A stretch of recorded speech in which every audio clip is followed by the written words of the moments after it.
Nobody has more respect for women than I do. Nobody. Hillary Clinton wants to abolish it, believe me. She wants to abolish our Second Amendment. I think they didn't deny it. I don't think anybody denied it. Other presidents did not call. They'd write letters, and some presidents didn't do anything. Many people have come out and said I'm right. You really do have to ask yourself, where does it stop? Hello and welcome to Fallacious Trump, the podcast where we use the insane ramblings of the mayor from Jaws to explain logical fallacies. I'm your host, Jim. And I'm your other host, Mark. A logical fallacy is an error in reasoning that results in bad or invalid arguments.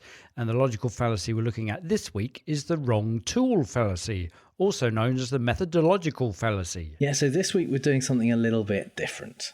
You may not have heard of the wrong tool fallacy. Yeah. Even if you really know a lot about fallacies, you may not have heard of the wrong tool fallacy, and there's a reason for that. We've talked a bit on previous episodes about the difference between formal and informal fallacies, and mostly the difference is that formal fallacies are all about the form that the argument takes, and that the form itself creates a logical problem. But also, those fallacies tend to have been categorized and given names a long time ago by people like Aristotle. Mm-hmm. And informal fallacies are more about the context of what's said, and they tend to be named more recently. Some are older, and some are just where someone has noticed a collection of illogical or invalid arguments that seems to come up again and again and given it a name. Mm-hmm. And this is one that I've given a name because because anyone can, really. There's a collection that we found that really don't quite fit in to other named fallacies, but all share similar kind of criteria. So we've called it the wrong tool fallacy, and it's because this is when people use the wrong tool or the wrong method to provide evidence for their argument. Something that doesn't actually measure what they say it measures, or doesn't measure it in the correct way. So for our first example, we've got Trump talking about the stock market. We have the strongest stock market in the history of our country. By the way, just in walking in, we just set a new record, just went up today. We had a new record was set. The Dow Jones went over 27,000 for the first time ever. It went over 26,000 for the first time ever and 25,000 for the first time ever. So we've set it. I think we're over 100 since election. We're over 100 times that we've set a new stock market record. And to me, that's not just a record, that means jobs. Now, he's not talking about the Dow quite as much at the moment because it's not doing quite so well. Weirdly. But it is a measure that he has used to say how well the country is doing, how well the economy is doing, is the Dow Jones. Yeah. And one of the things about this fallacy is a bit like Gish Gallop. This is one that requires you to know something in order to be able to debunk it. And it either requires you to put in some research or already be an expert in that area. And a lot of people, the Dow is seen as a kind of measure of how the economy is doing. And that seems okay because it's part of the stock market. And people don't really think about what it is. But what the Dow Jones Industrial Average is just a measure of how well 30 specific companies are doing. And those companies are picked by a group of people, it used to be the editors of the Wall Street Journal. I don't know if it's still them who choose them. But the companies aren't necessarily the biggest or most important companies. Amazon isn't on there. Google isn't on there. They are just 30 companies that represent a spread of different verticals, essentially, different organizations that are kind of big and well respected. And the thing about the Dow is that it is designed to continually rise. Because if a company that's on the Dow Jones Index gets into trouble in some way, if they have big corporate changes, if they start to stumble, if their industry starts to fail, they get kicked off and another company is chosen. So it's only for companies that are doing well and continue to do well. Yeah. So by removing companies that aren't doing well and choosing a different company to replace them, that means it isn't really a very good indication of how the economy as a whole is doing, because you're not getting that downfall when companies start to fail. as soon as you start to measure something with a tool and people know that you're doing that, they begin gaming that tool, so it becomes a bit distorted and it stops being a true measure of the thing.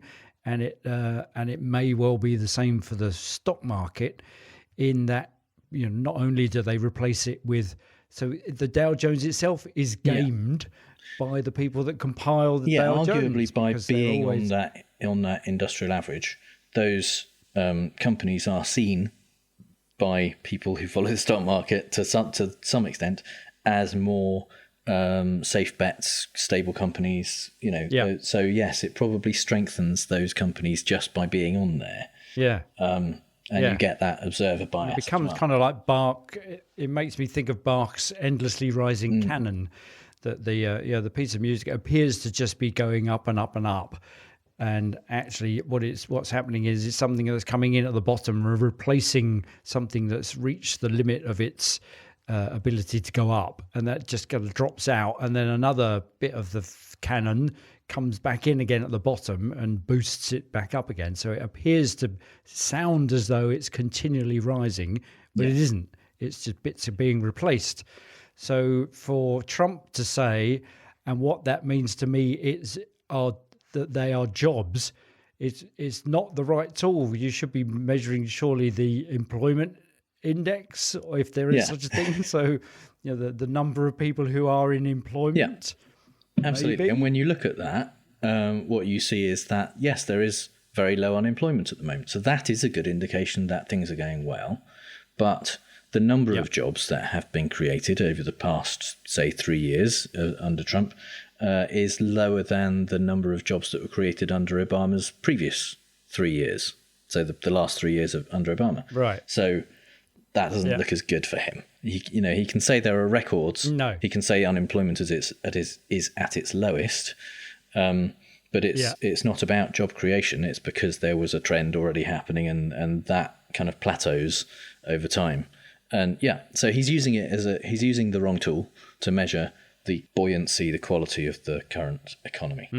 And in doing so, what it does is lend some credence to what he's saying. It's as though he's kind of picking a measure that not many people understand, but he's picking a measure that sounds like it measures business, and then pointing to it. And then he's, again, as he's done before, done all the work for you. You haven't then got to query that. You just think, oh, right, well, he's using this as the yardstick, and that's a business yardstick. He knows business, and therefore we're not going to look into that any more deeply. And there's other measures that you can use for almost exactly what he's trying to say. Things like the S&P 500, right, or the FTSE 100, the Financial Times Stock Exchange companies. They come with a bit of a similar problem, because those ones do tend to be the size of the company. So as a company gets smaller, it drops off the bottom and another company comes in to replace it. So they still have the problem, but because they're bigger and they have more companies involved, where the shares of those companies go up or down, it does give you an indication of potentially consumer confidence, at least, or investor confidence. But the Dow being only 30 companies means it is strangely ineffective in telling you the temperature of the whole country. Yeah, so it does sound like actually what it is a guide for people investing in companies. It's these are good investments, and here is the stock market behavior of them. Yeah. It's kind of an overview of that. It's not really an indicator of how the general economy is going. It might be an indicator of how the 1% of the economy are where they're putting their money. But and it's weighted in a very specific way as well, which I am not an economist, so I don't really understand.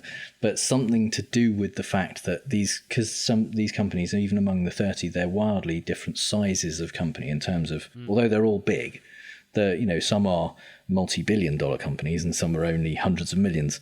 So the size of the change in share value of a company where the shares are worth a lot has potentially less of an impact than a similar change in a company where the shares are worth less. Right. Yeah. It's not just kind of if the average share goes up $1, it's 1 point on the Dow Jones. It's actually something more like 7.5 points for $1 change, but then it's weighted per company. So it's kind of complicated how they work it out, and it's not a direct comparison. It's not a linear comparison to how well the companies are doing to what happens to the Dow. It's more complicated than that. Yeah. So, and I would say, as with this one, and as I say, I'm not an economist. I'm also not a scientist, and later on there'll be some science stuff that I'm talking about. If any of our listeners are economists or scientists, and I've said stuff wrong, feel free to email us, please, and correct us, and we'll kind of try and put the record right. But yeah.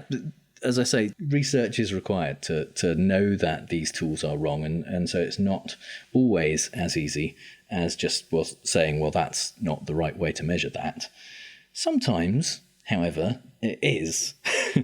As with our second example, from actually Trump adjacent, this is from Jared Kushner when he appeared on Fox News to discuss his Middle Eastern peace plan. If you look at the original proposal, the Arab Peace Initiative, that was an 8-line proposal. It was a good faith proposal.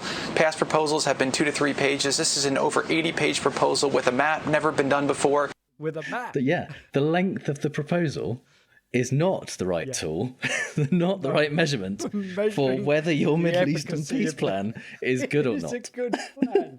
Yeah. Yes, exactly. Just as Tony Blair became the peace envoy for the Middle East from the UK after having successfully been in office when the Northern Ireland Peace Accord was signed. So that wasn't a good measurement of making him the peace envoy.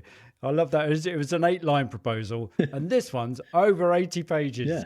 And you go, well, maybe some of that is font, bullshit. double-spaced. Yeah. Executive summary. Yeah. And a map. For people involved in the Middle East peace process who don't know what countries they're talking about or where they are. Or how Palestine and Israel are currently divided. They've never had maps before in their peace documents. And those that they have had, Trump draws big lines around the end of in order to prove a point. Yeah. So sometimes it can be a bit easier to spot. Yeah. I wonder if those 8 lines were something like, why can't everybody just get on? It's written out 8 times in a kind of like the opening sequence of The Simpsons with Bart writing 8 lines. Yeah. We will not fight. We will not fight. We will not annex the entire landmass to the sea. Yeah. Yours sincerely, Israel. That's going to get us into trouble. Might have to edit that out. Yeah. And now is the time, I think, for Mark's British politics corner.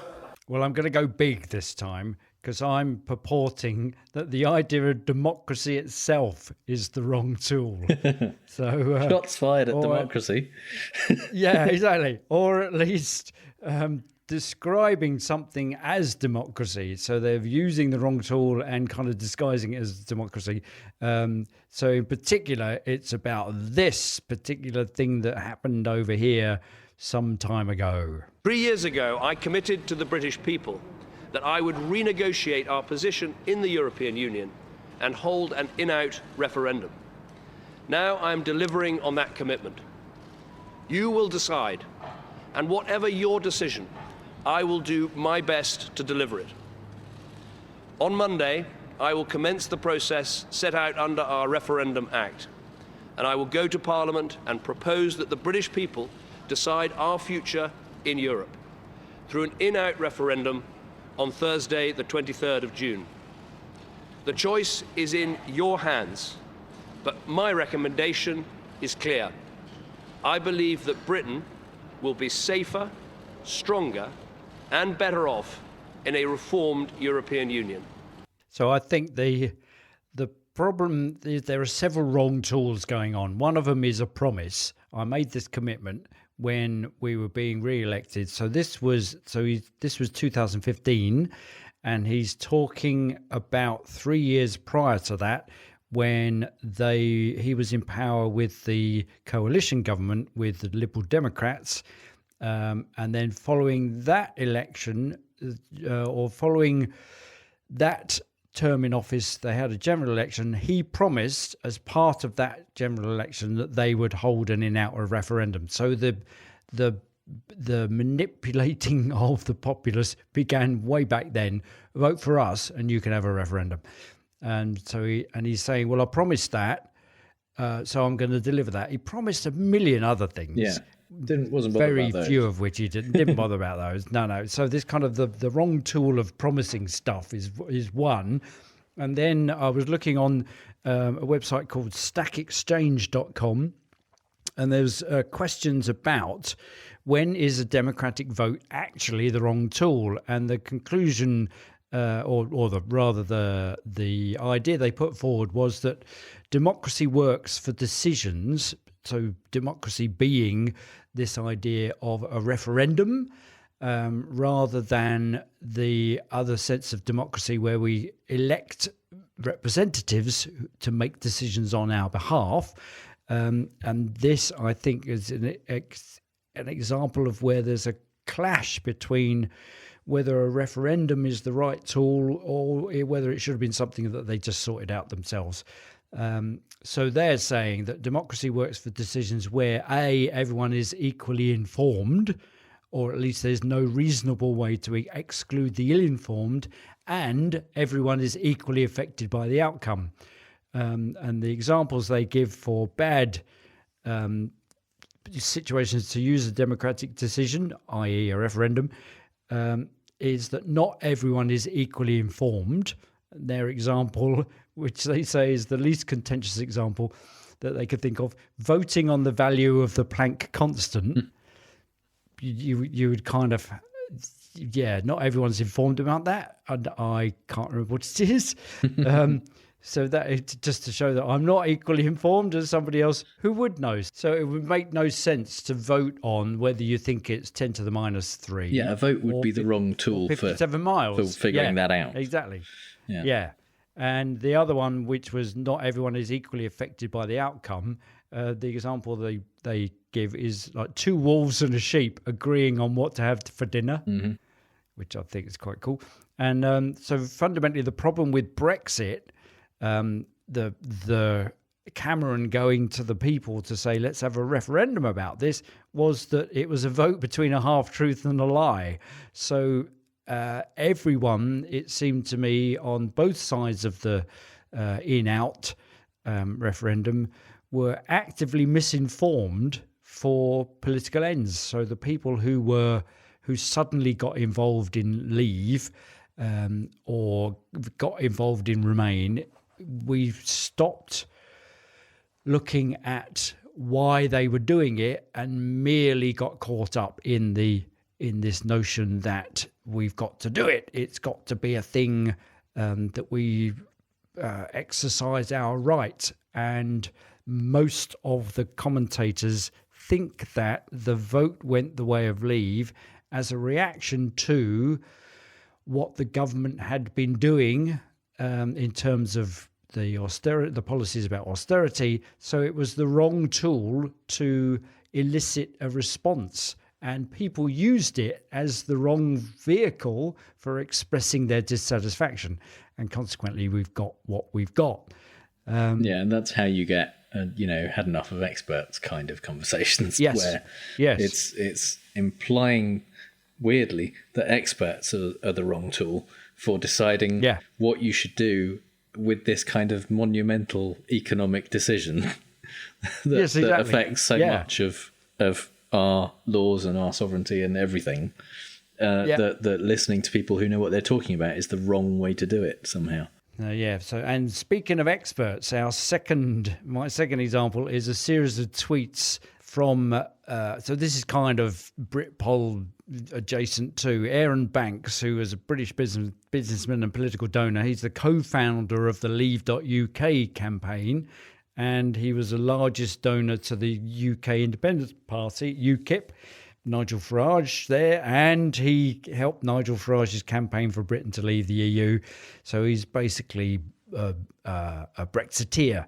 And he was, during the run-up to the post-referendum, he was responding to a tweet from @JamesRyder about immigration, implying that Rome was brought down by immigration. So James Ryder's tweet was, "It'll be good to see Darwin's theory being vindicated. All civilizations come to an end. CF Rome." Actually says CF Rome. And then Arron Banks replies and retweets it with, "True, the Roman Empire was effectively destroyed by immigration." And this is where the expert weighs in. That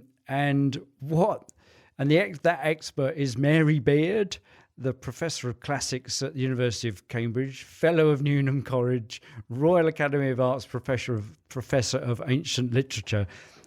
She's the real deal. Yeah, she knows what she's talking about. Several books about Rome. And so he kind of, in a moment, he reaches for the wrong tool in order to contest the truth when asked about it by Mary Beard. She says, "Sorry, Mr. Banks, but this might be a subject on which to listen to experts." And Banks says, "Sorry, I didn't realise you had a single perfect vision of Roman history." To which she replies, "I'm not saying that, hence the use of the plural experts." And then Arron Banks reaches for the tool of, well, the experts I read at school believed the sacking of Rome and the breakup was caused by a failure to control hordes on the border. And then Mary Beard says, "Well, I wonder who those experts are." And Arron Banks goes on to say, "Well, the experts were my teachers, schoolboy history. I was taught by my teacher who was from Cambridge." I don't know whether he lived in Cambridge or studied at Cambridge, Australia, and taught classics. And so he's reaching to try and trump with a small t and with a big T. Mary Beard herself, he's trying to outsmart her, who is at Cambridge and does teach classics. Yeah, my 30-year-old memory of my school days, that what exactly. my high school teacher told me trumps, current scholarly experts. So, yeah. And I think also the other tool that he's trying to deploy or employ is that everyone's opinion is valid and equal, which kind of turned up a lot it turns up a lot in climate conversations. It's today's world more and more. Post 2016, people not only think that their opinion is just as valid as everyone else's opinion, which, to some extent you could make an argument for, but not a great argument. But now people think that their opinion is just as valid as facts, and that's just not not the case. No. So that's there's the wrong tool being deployed right there. Yeah.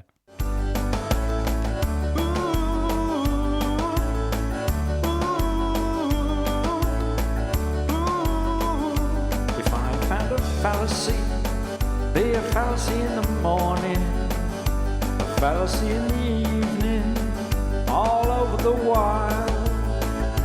The arguments are shaky, the logic is appalling. I point out the fault between the premise and conclusion.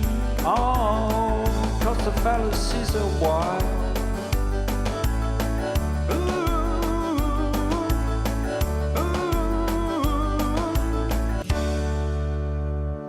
There you go, Trini Lopez there with If I Had a Hammer, which I thought was an appropriate tool-based song. Very good. So, in the Fallacy in the Wild, we like to talk about the Fallacy of the Week from a non-political perspective. And this week, our first example is from a tweet that was from a homeopath called Brown Bag Pantry, or at least at Brown Bag Pantry. Her kind of Twitter name is Homeopathy Rocks, Skeptics Not So Much. And she tweeted a hashtag-filled tweet about a study. It's not really a study though. It's two case reports. So it's two people, not a kind of proper scientific study. And what the report is saying is that these are about recurrent urinary tract infections in women that have been treated with homeopathy, and they have shown that the homeopathy was responsible for curing these women, essentially, or treating their UTI, using a thing called modified Naranjo criteria. Right. And that's proved it. They had modified Naranjo criteria. Total scores for each patient were 10 out of 13 and 9 out of 13, respectively. So there you go. Right. That shows homeopathy works. There you go. What is the modified Naranjo Well, I was criteria? curious about that. Yeah. Because I thought, oh, well, that's, if that is a valid test that shows that the homeopathy was responsible for these women being cured, then fair enough. Homeopathy works. Water has memory. Turns out that's not really what it's designed for, in a way. The Naranjo criteria is an actual scientific thing. And what it's used for is testing whether adverse drug reactions, that's basically side effects, are due to a drug that someone has been given. So it's not used to tell whether the drug has helped someone. It's used to tell whether a side effect is due to the drug. And that's how scientists use it. That's how doctors use it. They don't use it to test whether a positive reaction or a cure is due to that drug. But it's a bit worse than that, because when they said it's a modified Naranjo criteria, they've really modified it a lot. There is okay. Let me run through the original Naranjo algorithm, which is based from a scientist called Naranjo, who came up with these things to these questions to ask to see whether side effects were due to the drug that people were given. There's 10 questions, and they include things like, are there previous conclusive reports on this reaction? So in other words, have other people had a similar reaction?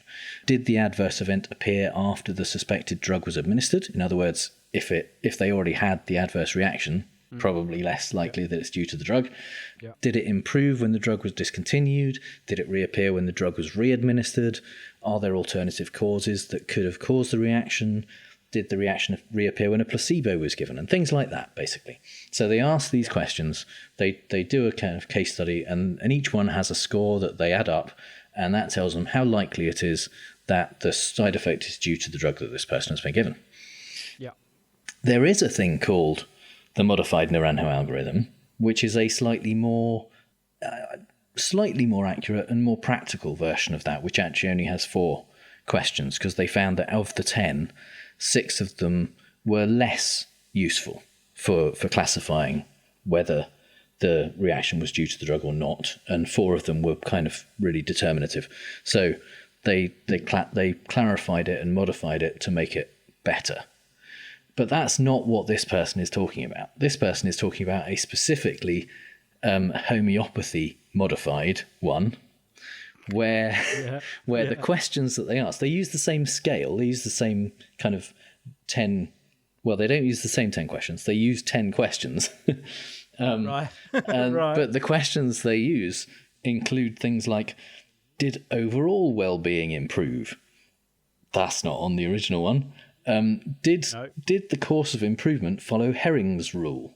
Now, Herring's rule is a thing in homeopathy which says that how your symptoms go away with homeopathy will mirror the onset. So the ones that you got first will go away last.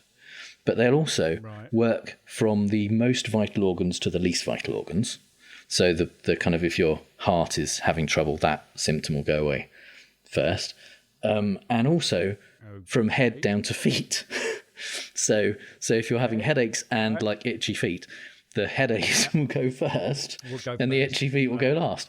I have found nowhere that explains how these 3 seemingly competing things work together. Because if you got your itchy feet first, then one of Herring's laws says that should go first.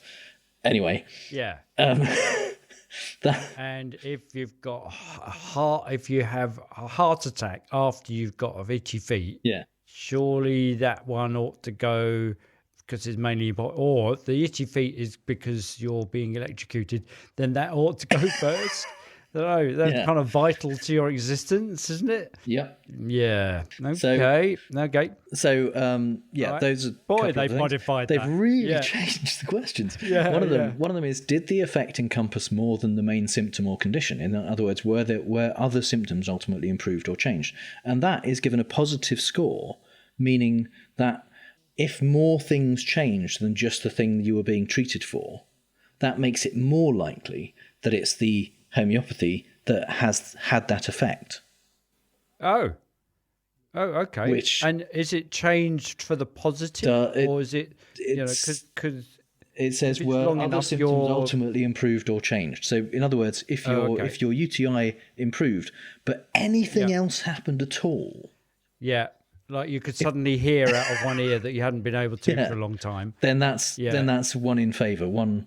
Or your eyesight improved, or the dandruff disappeared. So basically, what they've done is they've made up some rules, and then called it by the same name as something else. Called it a modified version of an actual scientific test that doesn't even test for the thing they're testing for, and then said, "Look, we've proved homeopathy works."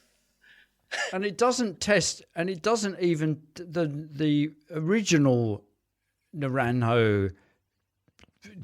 What is it? A test? What's it called? Algorithm doesn't even look at the thing that the drugs are curing. Nope. It's looking at the side effects that the drugs might bring on, completely separate from the cure of it. So if you're taking tamoxifen to see off, post-cancerous stuff, and the tamoxifen gives you depression, then that's a side effect. Yep. They're not actually measuring whether it deals with the post. No, there's other tools for that. Treatment. There's other studies that they do for that to see whether a drug it has enough efficacy to make it worth taking. That's not what this algorithm works. Then you weigh that against the side effects. So what they've done is taken this scale, it's like any old scale, which is testing side effects, and they've shifted it to test the efficacy on the thing itself. Then what? And then added in other things to say, my post-nasal drip disappeared at the same time. And so they haven't tried to include placebos, for example. They haven't tried to kind of take away and reintroduce the homeopathy. That those tests, which theoretically should give some actual result, even if they're not, even though it's testing the wrong thing, even though it's testing for side effects rather than efficacy, those things would at least tell you something. If you stop giving the person the drug, or the homeopathy in this case, which doesn't have any drugs in it, and things change, see what happened, and then you reintroduce it, and they go back to how they were when they were taking the test, that's helpful. Then but they don't do that. This might Wow. Yeah. Okay. Wow. So how does one go about debunking that stuff, other than going, well, you know what, the thing you've named it after is completely different, and what you've done is modify it so it's not even that. I think that's the difficulty, is that, I mean, it's so wrong. It's almost not even wrong. It's just it's so inappropriate. It would be weird to reply to that person and say that test doesn't mean what you think it means, essentially. It's not even. Because actually, what they would do is that they would say, "Oh, well, you see that gives credence to what we're saying. Yeah. The fact that you're countering it by using the very thing that we're stealing." What? Yeah. What? So that's fun. No, that is fun. It's fun and potentially dangerous. Yeah. And actually, I kept reading that as the modified Naranja criteria, and Naranja is Spanish for orange. Yes. So it might as well be Might as well be a modified Might as well be, yeah. It's got as much Yeah. relation to orange as it has to Yeah. scientists who Yeah. came up with that. So, our second example in Fallacy in the Wild is creationists using radiocarbon dating for dinosaur fossils. How would our view of dinosaurs change if scientists found carbon-14 in their bones? Well, a group of geophysicists claim to have discovered exactly that, carbon-14 in dinosaur bones. This is indeed a shocking proposal for those who believe that the last dinosaurs died out 65 million years ago, because carbon-14 decays so fast that it could not possibly survive that long. There should not be one atom of carbon-14 present in dinosaur bones, if they really are as old as is usually claimed. After going to great lengths to rule out contamination, the researchers concluded that they had indeed found carbon-14 in dinosaur bone. These results seriously undermine the evolutionary story of long ages of Earth history. However, they fit nicely with biblical history, whereby dinosaurs lived only thousands of years ago, with their fossils forming from animals buried during Noah's flood.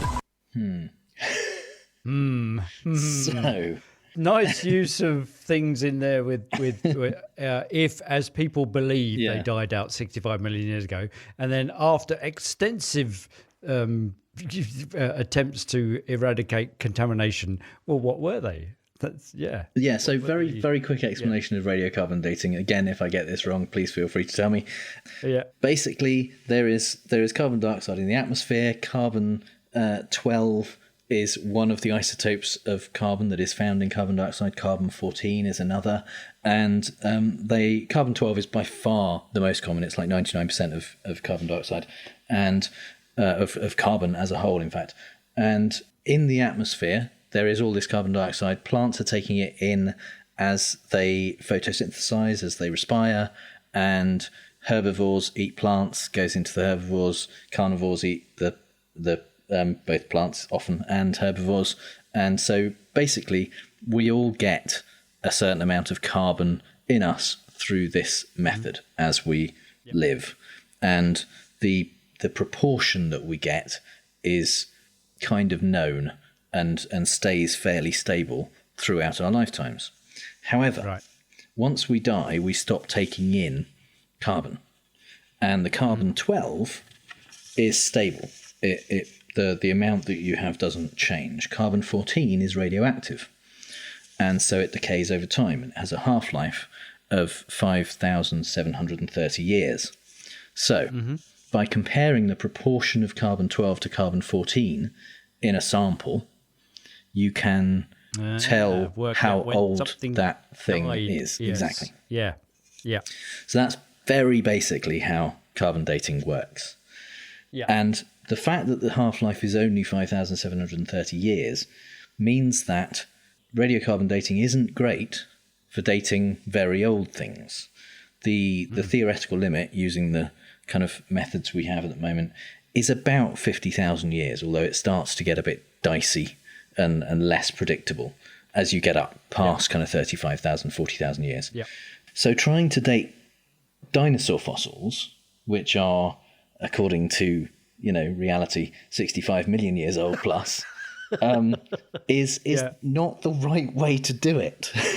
No. But the thing is, what they've suggested... You wouldn't find any. That's the thing.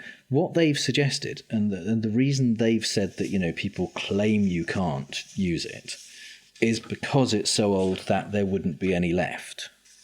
That's not actually quite right. It's not quite right to say that that's why you can't use carbon-14 dating on dinosaur fossils. The problem is that, yes, there is very little / nothing in there, but the problem as you get past 50,000 years and thereabouts is that the background, radiation in cosmic rays, in just contamination that is inevitable when you collect fossils, when you prepare them for testing and when you test them, dwarfs the carbon-14 that you would actually find in that sample.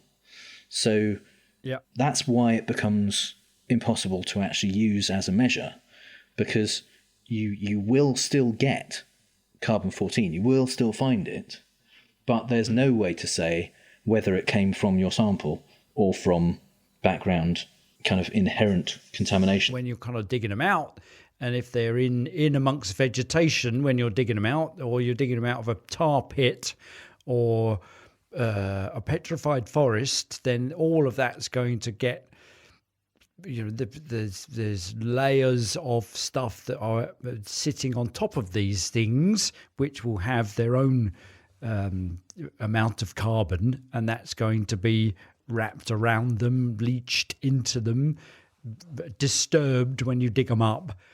So it'll all be in there, and it will be more than, because it's that much more recent, the things themselves. Yeah. One of the methods of testing for carbon-14 is with large samples is to literally test every particle that decays and count them over a period of time, and then kind of add up, because you know what the rate of decay should be for a given amount of carbon-14. Or for small samples, and this is what they said. They said they used a combination of the two methods in this particular study that was being talked about on the video. The second method is called AMS, which is accelerator mass spectroscopy, which is essentially a quite complex process of separating out all of the various different particles and measuring specifically and directly the carbon-14 in that sample. But to do that, they have to go through a whole process of cleaning the sample mechanically and chemically, converting it to CO2 by combustion or acid hydrolysis in some cases, and then chemically reducing it to graphite. And in some cases there's separation of organic fractions from inorganic fractions that they need to do. And essentially each step, no matter how careful they are, they can introduce tiny, tiny amounts of modern carbon. Just by breathing. And I would have thought. Well, I mean, I suspect they try and isolate that as an option. But and they said, these scientists were as careful as they could to avoid contamination. And the problem is that being as careful as you can isn't enough. Yeah. And I found a study which was called Contamination on AMS Sample Targets by Modern Carbon is Inevitable from February 2016 issue of Radiocarbon Journal. Yeah. And it's basically saying that there are so many points at which modern carbon can contaminate. Even tiny, fractions of a microgram can contaminate samples with the kind of cosmic rays, even, which are just impossible to get rid of, obviously. And noise within the electronics and the AMS device misidentifying other isotopes as radiocarbon and things like that you simply cannot say that if you have a sample that you have detected some carbon-14 in, that it came from the sample. There's just no way you can do it. And with more modern samples, when you look at 35,000 years ago, that amount of contamination doesn't have much of an effect on how old it appears to be. Yeah, because there is enough carbon-14 coming from the sample. But where there isn't any in the sample, or where there's significantly less, that tiny, tiny amount of contamination has a significantly bigger effect. So with a little less science, the example number 3 is a bonus one, is because it suddenly sprung to me, actually, this is the wrong tool to try and explain what poor old Nigel Tufnell was trying to explain in Spinal Tap.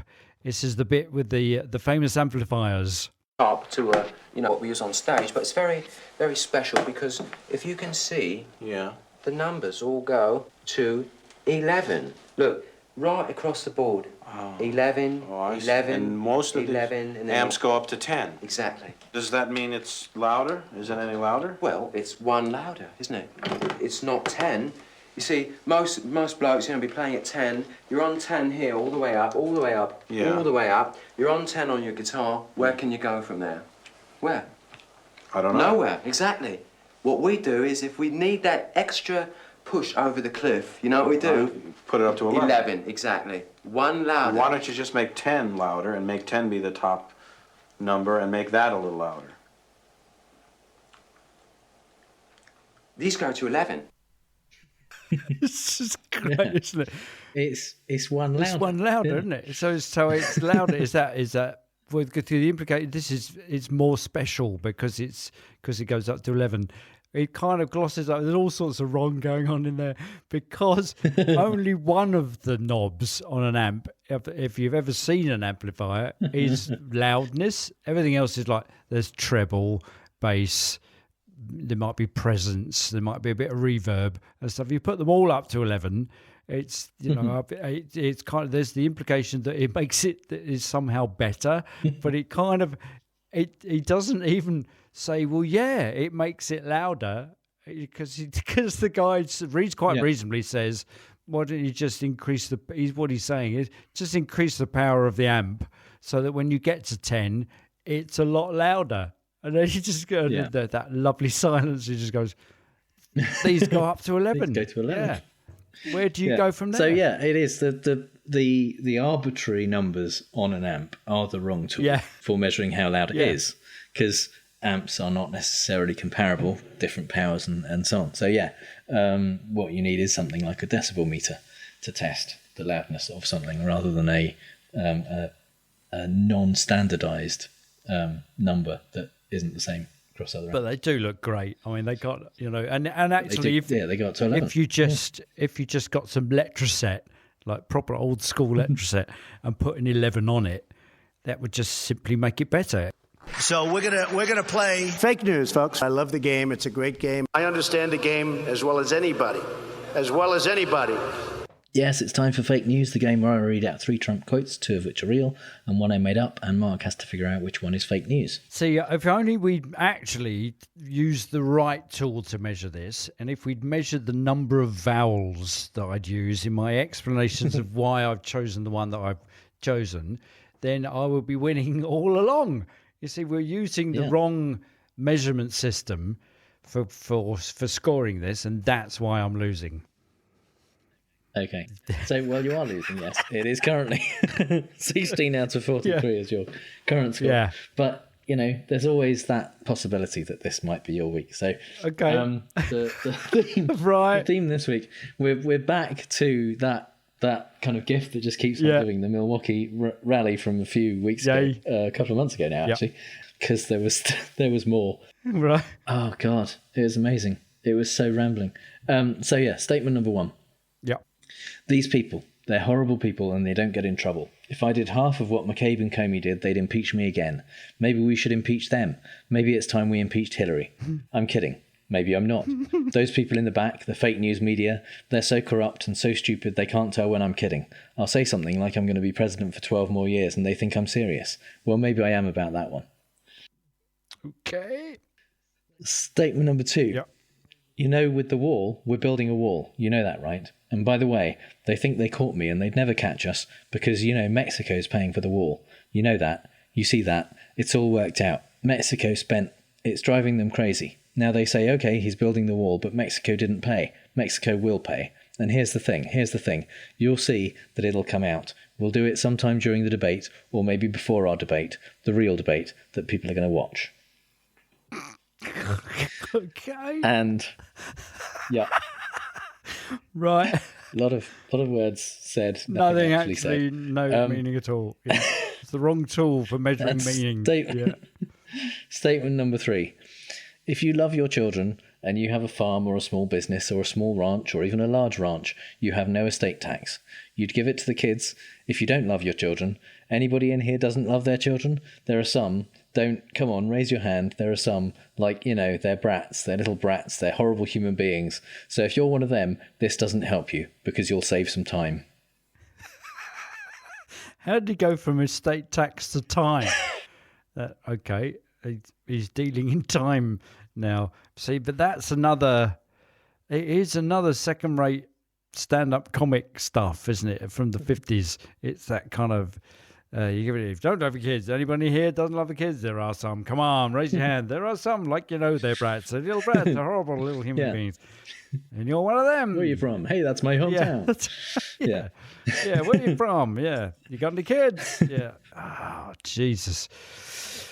Well, I think the middle one, either that's a tour de force on your part writing that, or that's he's just on autopilot. It's just like his mouth is on, but there's nothing this isn't that machine that generated Trumps again, is it? Because that's a perfect example. And it goes from Mexico's paying for the wall, Mexico will pay, and we'll get that during debate or maybe before our debate. It can't make a decision, can it? There are three people inside his head arguing. Okay, you know the war with them, you know that, right? By the way, they think they can't be in avocados. It's like a Nirvana song. It goes. Okay, so I think number 2 is real. Horrible. They don't care. Half what Caven did. They didn't pitch again. Maybe just pitch. Maybe it's something. I'm kidding. Maybe I'm not. These people are like to die. Like Sid Caesar and Billy Crystal had an orange love child. Well, maybe I am. Maybe I'm not. Maybe I will. Okay, the 12. Okay. I think the Bratz one is kind of real. I don't. Okay, I'm plumping for number 1. I think is the one that you made up. Okay, so which of the other 2 are you more confident about? Number 2. Number 2. Yeah, I can hear him doing it because it's just rubbish. Number 2 is real. You know, with the wall, we're building the wall. You know that, right? Yeah, I forgot the crowd. Yeah. And by the way, they think they caught me, and they never catch us. Because, you know, Mexico's paying for the wall. You know that. You'll see that. It's all worked out.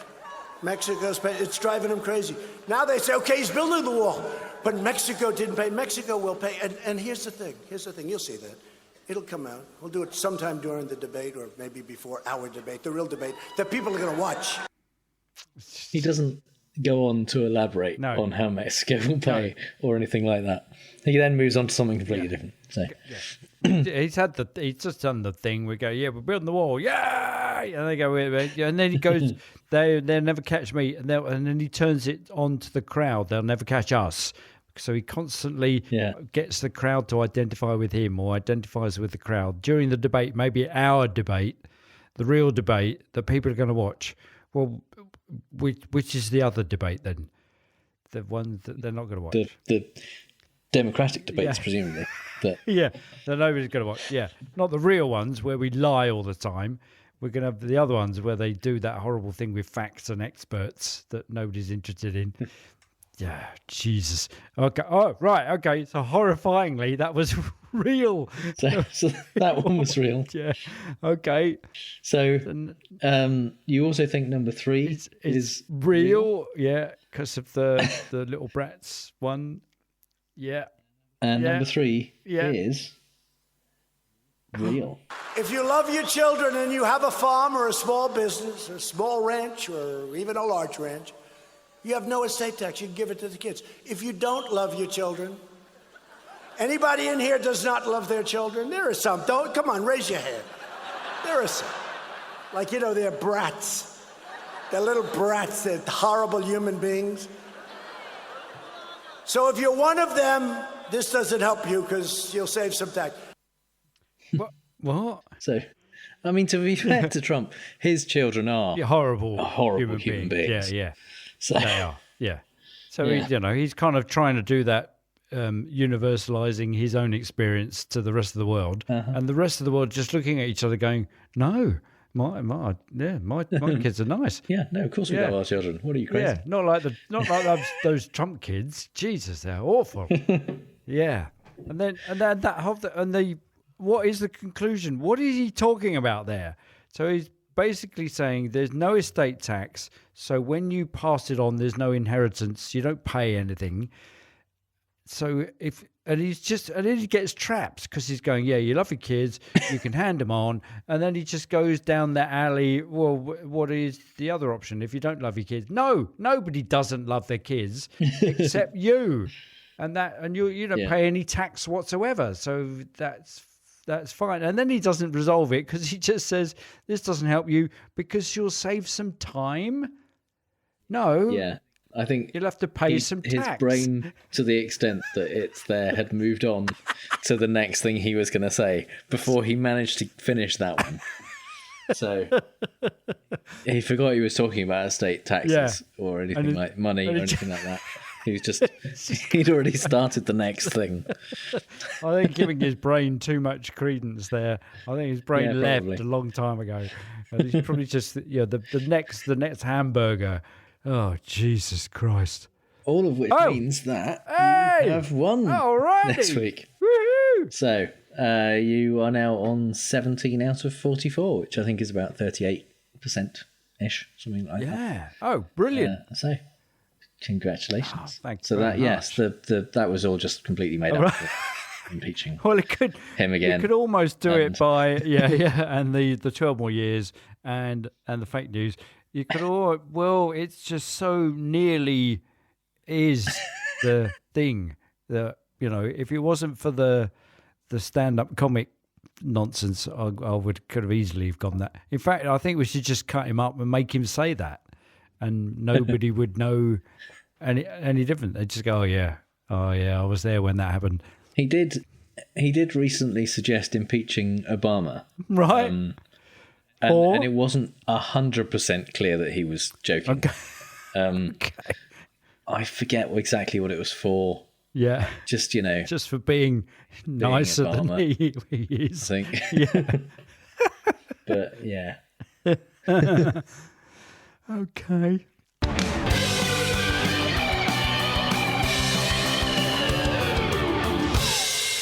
So it's time for the part of the show that this week, at least, is called "The Coronavirus is Not a Logical Fallacy," because basically it's the end of the world. Yeah. So we should probably talk about that. Yeah.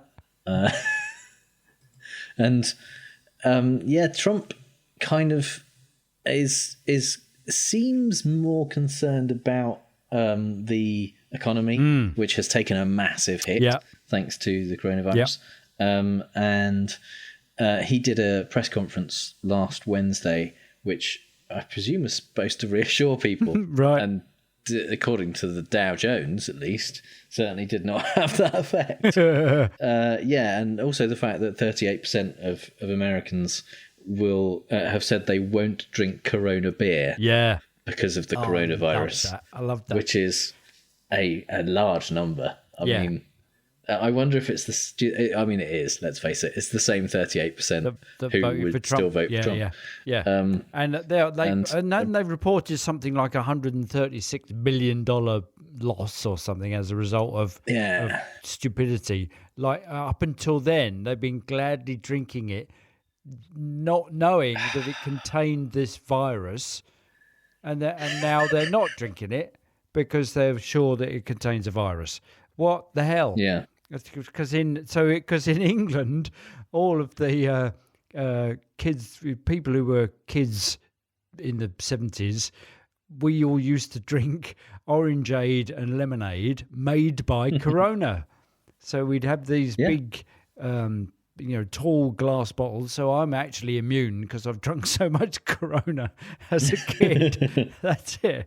It's like having a smallpox vaccine by just rubbing yourself up against cow's udders. I've been doing the equivalent with lemonade for all of my childhood. So, yeah. So the background to the current crisis essentially is in May of 2018, Trump got rid of Rear Admiral Tim Zima, who was serving on the National Security Council as the Director of Global Health Security. Mm-hmm. So his job in that position was basically to coordinate responses to global health emergencies and potential pandemics. Yep.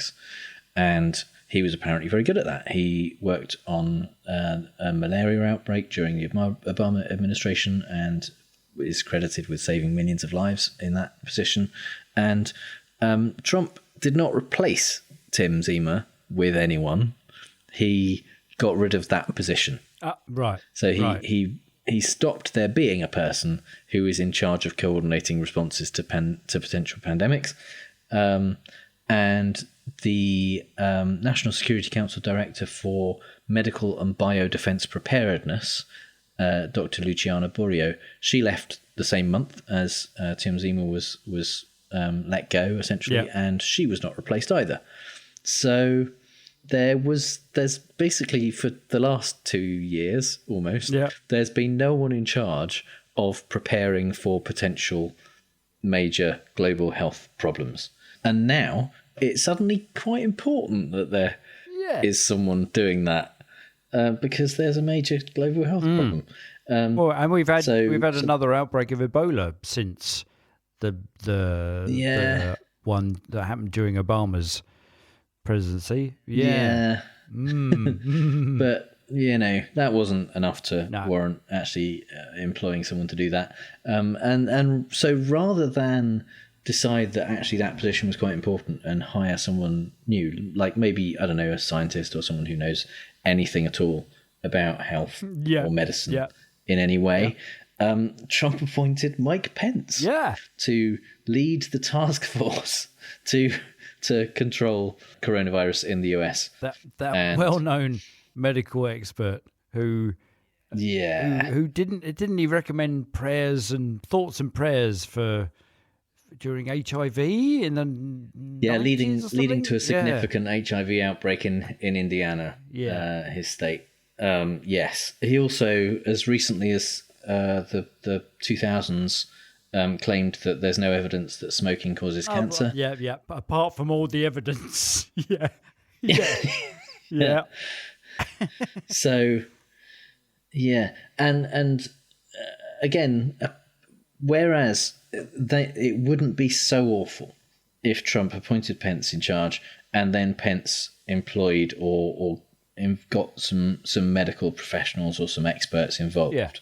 The people that Pence has brought onto the task force are people like Steve Mnuchin and Larry Kudlow, which kind of suggests they are really, really focused on the economic fallout rather than the people dying fallout. So he spent most of the press conference essentially telling people there was nothing to worry about, and that there was only 15 cases in the US, and those people were rapidly getting better. There'd be 0 cases in a few days, and it was all going to be fine, and there weren't going to be any major outbreaks. And also, as soon as the weather starts to get warmer in April, because classically very warm April, it's all going to go away anyway. Miraculously, because warm weather, everyone knows, coronavirus. It's completely killed by warm weather. By the warmth of April. By spring flowers, bluebells. As soon as bluebells come out. The fact that there are cases in Australia hasn't heat seemed of Australia. to have any effect. That's based on completely nothing. No. There's no evidence whatsoever that any. And plus, there's more than 15 cases, aren't there? There's 60 odd. That wasn't something. Counting the 43 cases that were on the Diamond Princess. That was kind of quarantined. And there's now 87 cases. I think 88 possibly today in the US. And the thing is, that's confirmed cases, and it's been very, very difficult in the US to confirm cases because hardly anywhere has tests for it. Right. Because the tests that were originally sent out by the CDC, of which hardly any were sent out, had a faulty reagent, meaning that they were essentially worthless. Right. And most medical centres simply don't have a way of testing it. That's assuming people are going to go to the trouble and expense of getting tested. Yep. One of the things that has been cited as a benefit, a great thing about the coronavirus, is that generally speaking, for most people, the symptoms are very, very kind of minimal. They are some people are asymptomatic completely, and some people it's basically like a kind of mild flu-like illness. That kind of means that for most people, they're not even going to bother going to the doctor. So you've got and so you've got a lot of people who are potentially walking around with coronavirus or even asymptomatic and passing it on to other people because it kind of incubates for somewhere between 10 and 14 days possibly, and they're walking around and they don't even know they've got it, and they other people don't know they've got it, and they're going to Trump rallies and being in a room with thousands of other people, and essentially what this all means is nobody knows how many people in the US actually have it at the moment. And that's kind of that's sort of Trump's standpoint, isn't it? That he kind of is the reassuring uncle when what nobody knows means for him and his when he's talking about it is that nobody really knows. It's not as bad as everyone says it is. Yeah. Nobody really knows. I do. You'll be fine. Just listen to me. You haven't got to worry about it. When actually what the terrifying thing is, nobody knows because there's nobody in charge of this stuff, and the guy that is in charge of it is not worried about the health aspect. He's more worried about how this is going to affect the Dow Jones and the voting population. I did see a meme last week on Facebook where somebody said, I've not got coronavirus and I've never been to a Trump rally, but if I get the first, I'm sure as hell going to do the second. Yeah. So the other scary thing is that rather than allowing people who do know what they're talking about to actually do the messaging, we have heard from people at the CDC who do not say the same thing as Trump, who says that there won't, there's no reason to assume that there will be spreads, and the CDC has said yes, spreading is inevitable. There will be community outbreaks.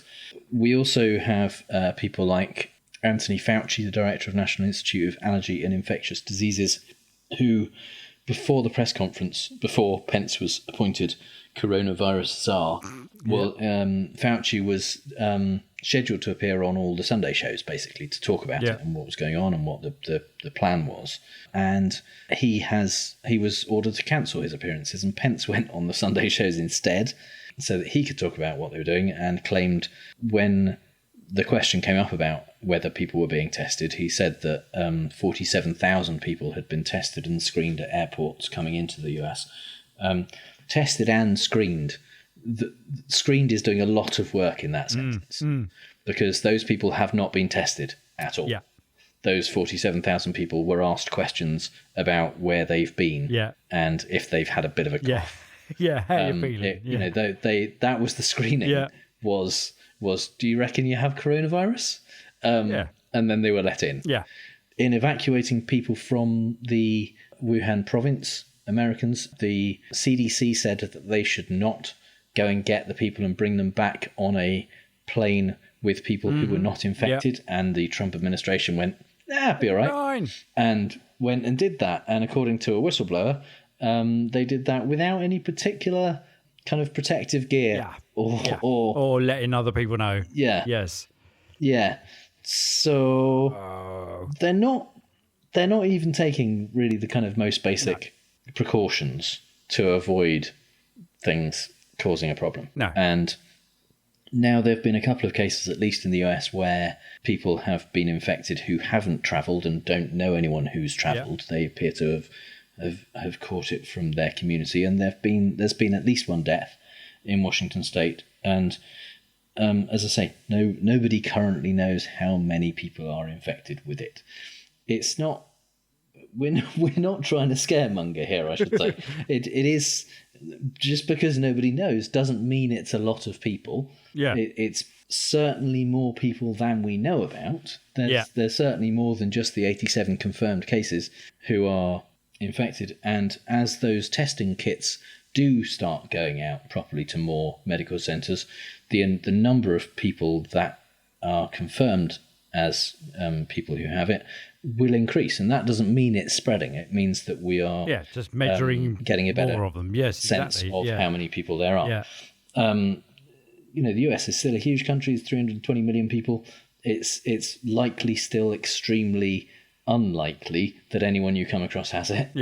In the UK, I believe we've got something like 40 confirmed cases among 65 million people. It's still rare. The trouble is we'd like to keep it that way, and the best way to do that is to listen to the experts and not listen to politicians who've been lying to you about just about everything for the last 3 years, and then assume that this time they're telling the truth. That's the worrying thing, isn't it? That the kind of reaction to it that's coming out of China and that has been condemned by everybody else about China's approach is to hush the whole thing up, a bit like when Chernobyl went down in Russia. The first thing was to hush it all up and say everything's fine, it's all fine, nothing to worry about. Meanwhile, a huge cloud of radioactive dust is going across the world and people are dying in the vicinity.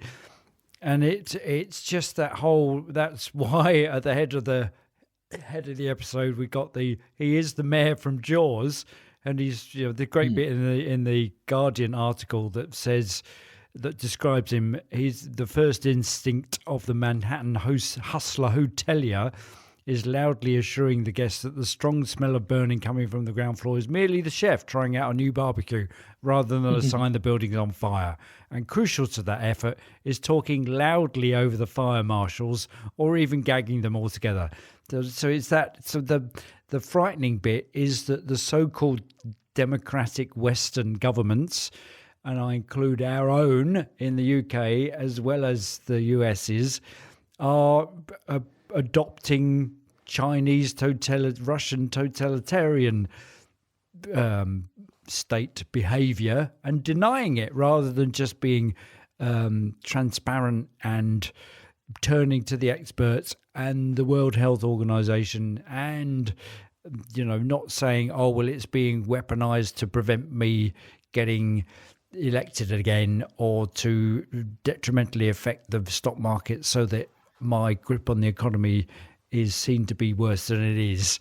And it all just comes down to Trump being, the ignorant, egotistical fool that he is. And whilst that was kind of funny when it started, it now could lead to the deaths of thousands of people in the US. So now it's kind of dangerous. And finally, some things we really don't have time to talk about. Johnny McEntee, the former Trump bodyman who was fired because his gambling habit meant he couldn't get a security clearance, has hit the ground running now that he's back at the White House as head of personnel. Within days of starting the job, for which his only qualifications are loyalty to the president and sketchy ethics, he called an introductory meeting with the White House liaisons for all the cabinet agencies. Top of the agenda was making a list of all the personnel within said agencies who might not like Trump. McEntee's stated purpose for this, according to 3 people who were in the meeting, is to target those people and ensure they don't get promotions by shifting them around in different agencies. Many former presidents specifically decided to appoint political rivals to major cabinet posts, but in Trump's administration, nothing but abject fealty is acceptable. The former physician to the Donald, Ronnie Jackson, who said he received the Trump stamp of approval after his 2018 press conference in which he said Trump had incredible genes, performed exceedingly well on a cognitive test, and asserted that if the president had had a better diet, he could have lived to 200 years old. Regrets leaving before he was able to implement that better dietary regime. He's the only one who does regret that. Insights into the regime planned included making ice cream less accessible, maybe a short walk away, behind a heavy freezer door perhaps, and putting cauliflower into the mashed potatoes. He stopped short of saying whether he personally made aeroplane noises whilst flying a forkful of carrots towards the orange presidential face hole, but does talk about transporting an exercise bicycle into the White House in order to have the president lose 10 to 15 pounds. Our suggestions here at Fallacious Towers to achieve that weight loss are to cut down on the poundage of hair and denture fixative, as well as the burdensome load of mush between his ears, by simply removing his head altogether. Sadly, Ronnie's allegations of professional misconduct, which means he has had to step down from the nominations of 4 Veterans Affairs Secretary, don't actually extend to decapitations. Orange presidential facehole. I think I've got an opening to next episode. So, a federal judge has ruled that acting director of US Citizenship and Immigration Services, Ken Cuccinelli, is not in fact the acting director of US Citizenship and Immigration Services. Let's back up a moment and listen carefully. When the former director, Lee Sisner, resigned in June, he was automatically replaced by his deputy director, Mark Coomans, because that's what the Federal Vacancies Reform Act says happens. 9 days later, acting Homeland Security Secretary Kevin McAleenan made up an entirely new job and appointed Ken Cuccinelli Principal Deputy Director of US CIS. On the same day, McAleenan rewrote the rules of succession so that Cuccinelli became Cisner's replacement. And this week, a federal judge said, no, that's not how any of this works, and declared that any policies put in place by Cuccinelli are now void, which is good, because those policies were mostly designed to fuck over asylum seekers. You know the nice president the US used to have? The one that could foresee unscrupulous wrongdoing being meted out by the opposition in order to gain money and power? Yeah, him. Well, in 2010, President Barack Obama signed into law a very specific act called the Prevent Deceptive Census Lookalike Mailings Act, which in the UK would prompt us to quote an advert for Ronseal Wood Varnish and say it does exactly what it says on the tin. However, the RNC seems to think that's all a bit generic and can't possibly apply to them, sending out documents that say 2020 Congressional District Census commissioned by the Republican Party do not destroy, and then go on to ask normal apolitical household measuring census-y type questions like, do you think Nancy Pelosi and the Democrat-controlled House are holding President Trump's agenda hostage and putting their political interests ahead of the good of our country? Odd enough in itself, but odder still is the lack of mainstream media coverage of this. It took, of all people, Fox News contributor and former Republican Congressman Jason Chaffetz to publish a link to the only national TV coverage of it by MSNBC, tweeting, "The RNC's census forms are not actual census forms. I was upset about this previously and I'm still concerned. This is deceptive and it's not right. So we'll do our bit. Check for the RNC meddling illegally in census gathering. Do not send them money. It's a devious lie to prevent people voting Democrat." Where's Bob Woodward when you need him? Trump loves suing people almost as much as Devin Nunes. Well, actually, Trump loves threatening to sue people because he finds that if he actually sues them, he has an irritating tendency to lose.